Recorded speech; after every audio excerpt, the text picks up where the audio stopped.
British army ने मैसूर की capital Srirangapatna को घेर लिया था। हजारों ब्रिटिश सोल्जर्स किले की दीवारों के बाहर खड़े थे।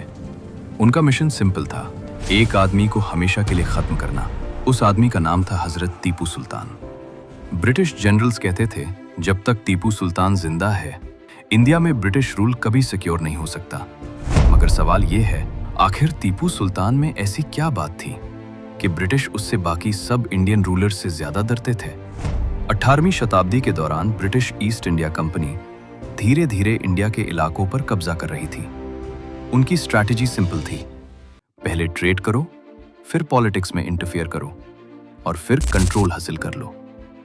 कई इंडियन रूलर्स ब्रिटिश के साथ कॉम्प्रोमाइज कर लेते थे, मगर हजरत टीपू सुल्तान उन रूलर्स में से नहीं था।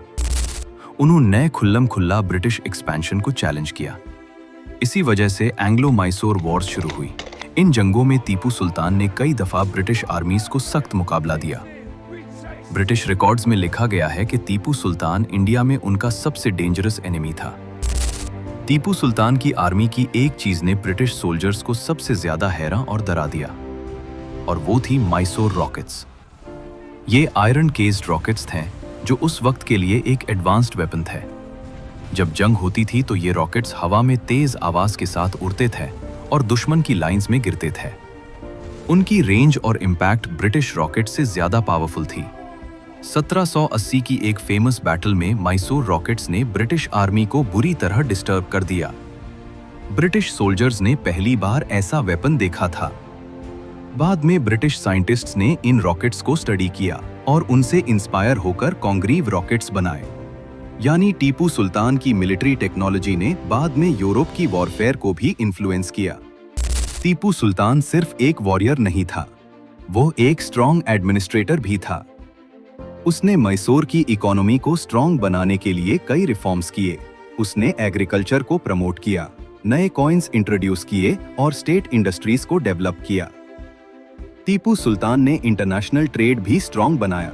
उसके ट्रेड रिलेशंस थे France, Ottoman Empire, Persia, Arabia. यह सब ब्रिटिश के लिए एक प्रॉब्लम बन रहा था, क्योंकि अगर मैसूर इकोनॉमिक और मिलिट्री दोनों तौर पर स्ट्रॉन्ग हो जाता तो साउथ इंडिया में ब्रिटिश एक्सपेंशन मुश्किल हो जाता। टीपू सुल्तान ने ब्रिटिश के खिलाफ इंटरनेशनल अलायंसेस बनाने की भी कोशिश की। उसने फ्रांस के लीडर नेपोलियन बोनापार्टे से कांटेक्ट किया। टीपू सुल्तान चाहता था कि फ्रांस और मैसूर मिलकर ब्रिटिश पावर को चैलेंज करें। ब्रिटिश इंटेलिजेंस को जब यह पता चला तो उन्होंने इसे एक सीरियस थ्रेट समझा। अगर फ्रांस और मैसूर मिल जाते तो शायद इंडिया की हिस्ट्री बिल्कुल डिफरेंट होती। इसीलिए ब्रिटिश ने डिसाइड किया कि टीपू सुल्तान को जल्दी से जल्दी खत्म करना जरूरी है। 1799 में फोर्थ एंग्लो मैसूर वॉर शुरू हुई। ब्रिटिश आर्मी ने मैसूर पर बड़ा हमला किया और सीधा मार्च किया टीपू सुल्तान की कैपिटल श्रीरंगपटना की तरफ। लंबी और इंटेंस फाइटिंग के बाद ब्रिटिश आर्मी किले के अंदर घुस गई। टीपू सुल्तान के पास भागने का ऑप्शन था, मगर उसने सरेंडर करने के बजाय आखिरी दम तक लड़ना पसंद किया और इसी जंग में वो शहीद हो गया। टीपू सुल्तान की कहानी एक सिंपल किंग की कहानी नहीं है। यह एक ऐसे लीडर की कहानी है जिसने दुनिया की सबसे पावरफुल कॉलोनियल एम्पायर को चैलेंज किया। इसीलिए ब्रिटिश उससे डरते थे, क्योंकि जब तक टीपू सुल्तान जिंदा था, इंडिया में ब्रिटिश एक्सपेंशन कभी आसान नहीं था और इसी वजह से हिस्ट्री उन्हें आज भी याद करती है, शेरे मैसूर के नाम से।